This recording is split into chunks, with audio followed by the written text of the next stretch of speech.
Kita berdoa. Bapa kami yang di surga yang kami kenal melalui putramu Tuhan kami Yesus Kristus. Kami mengucapkan syukur padamu Tuhan atas segala nikmat berkat yang kau berikan pada kami sampai saat ini. Bapa kami yang baik, sebentar lagi kami akan disapa oleh firman-Mu. Berkatilah kami ya Tuhan, sehingga firman-Mu dapat bertumbuh, berkembang dan berbuah di dalam hati dan pikiran kami. Sehingga kami mampu mengaplikasikan di dalam kehidupan kami ya Tuhan. Di dalam nama anak-Mu Tuhan kami Yesus Kristus kami mengucapkan syukur padamu. Amin. Saudara-saudariku yang dikasihi dalam nama Tuhan kita Yesus Kristus, selamat pagi, salam sejahtera untuk kita semua. Firman Tuhan yang akan menyapa kita pada pagi hari ini tertulis dari Injil Matius, pasal yang ke-7, ayat yang ke-24. Demikianlah bunyi firman Tuhan. Setiap orang yang mendengar perkataanku ini dan melakukannya, ia sama dengan orang yang bijaksana, yang mendirikan rumahnya di atas batu. Saudara-saudariku yang dikasihi dalam nama Tuhan kita Yesus Kristus, setiap manusia yang hidup di dunia ini sungguh sedang menjalani sebuah proses panjang yang bisa diibaratkan seperti sedang membangun rumah. Hari demi hari kita membuat pilihan, mengambil keputusan, menyusun langkah-langkah, dan menyusun nilai-nilai hidup yang saat ini kita pegang. Semuanya itu seperti kita sedang meletakkan batu demi batu, menyusun satu demi satu bahan bangunan dalam kehidupan kita. Tetapi yang menjadi pertanyaannya adalah, di atas apa kita membangun hidup kita saat ini? Apakah kita meletakkan dasar hidup kita di atas batu yang kuat, yang teguh, yang tidak mudah digoyahkan? Atau justru kita membangun hidup kita ini di atas pasir yang kelihatan indah, tetapi mudah ambruk di saat dihantam badai?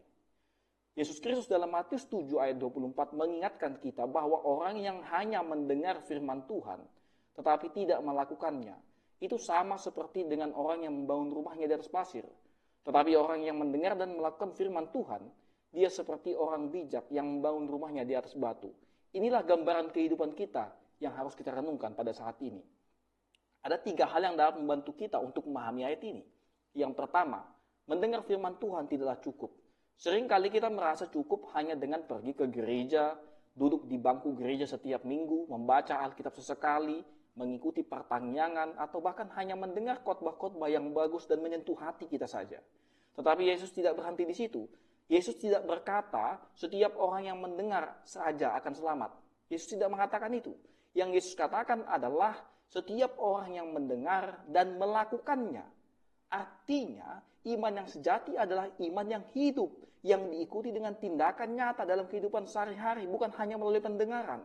Banyak orang senang mendengar firman Tuhan, bahkan bisa menghafal ayat-ayat yang dia sukai, tetapi tidak menjadikan firman itu sebagai pedoman dalam pengambilan keputusannya, dalam cara dia berbicara, dalam cara dia memperlakukan orang lain, bahkan ketika dia menghadapi atau menyikapi permasalahan dalam hidupnya.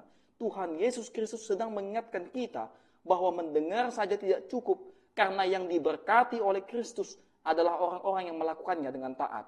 Yang kedua, dasar hidup yang kokoh adalah ketaatan.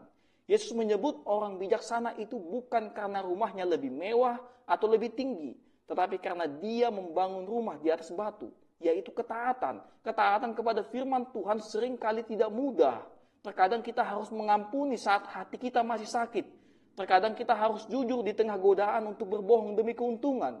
Terkadang kita harus berkata tidak kepada dunia ini dan berkata ya kepada Tuhan meskipun itu membuat kita berbeda dan tidak disukai. Namun saudara-saudaraku semua, ketaatan itulah yang membuat hidup kita kokoh. Bukan uang yang membuat hidup kita aman. Bukan jabatan yang membuat kita tenang. Bukan status sosial yang membuat kita berdiri teguh. Hanya ketaatanmu lah kepada Tuhan yang menjadikan hidupmu bermakna sampai saat ini. Yang ketiga, badai akan datang, tetapi rumah di atas batu tidak akan runtuh. Saudara-saudaraku semua, Yesus tidak berkata jika badai datang. Yesus berkata ketika badai datang. Artinya badai hidup pasti datang. Entah kita suka atau tidak. Mungkin bentuknya adalah sakit penyakit, kehilangan orang yang terkasihi, kesulitan keuangan, kegagalan, kekecewaan dari orang yang kita kasihi. Tetapi Yesus menjanjikan satu hal, bagi orang yang hidupnya dibangun di atas ketaatan kepada firman Tuhan, badai itu tidak akan pernah merobohkan hidupnya. Artinya apa? Rumah yang dibangun di atas batu tetap akan diterpa oleh hujan, diterpa oleh angin, diterpa oleh banjir. Tetapi rumah itu tetap berdiri karena dasarnya kuat. Begitu juga dengan kita. Kalau hidup kita berdasar pada kasih Tuhan, pengampunannya, kebenarannya, dan kekuatannya akan firman Tuhan, maka apapun yang terjadi, kita tidak akan hancur. Kita akan tetap bertahan sebab Tuhanlah yang menopang hidup kita. Untuk itu saudara-saudariku semua, hari ini Tuhan Yesus sedang mengetuk hati kita masing-masing. Ia tidak sedang mencari orang yang sempurna, tetapi ia mencari orang yang mau belajar, hati yang mau taat, hati yang mau berubah dan membangun hidup bukan karena cara dunia, melainkan dengan cara Tuhan. Mungkin selama ini kita sudah salah membangun hidup. Kita mendasarkan kebahagiaan kita pada hal-hal yang sementara, tetapi belum terlambat. Hari ini adalah hari untuk memulai semua dari awal lagi, untuk memperbaiki fondasi hidup kita dan berkata, Tuhan, aku mau membangun hidupku di atas batu yang Engkau sendiri dirikan. Mari kita serahkan seluruh hidup kita, saudara-saudara semua, dengan segala keberadaan kita ke dalam tangan Tuhan. Percayalah, ketika Tuhan menjadi dasar hidup kita, maka kita tetap akan berdiri teguh walau badai datang. Kita tidak akan roboh sebab hidup kita berdiri di atas batu karang yang teguh, yaitu Yesus Kristus Tuhan kita. Amin. Kasih karunia dari Tuhan Yesus Kristus, serta kasih setia Allah Bapa, dan persekutuan Roh Kudus memberkati dan menyertai kamu sekalian hari ini, esok, dan sampai selama-lamanya. Amin.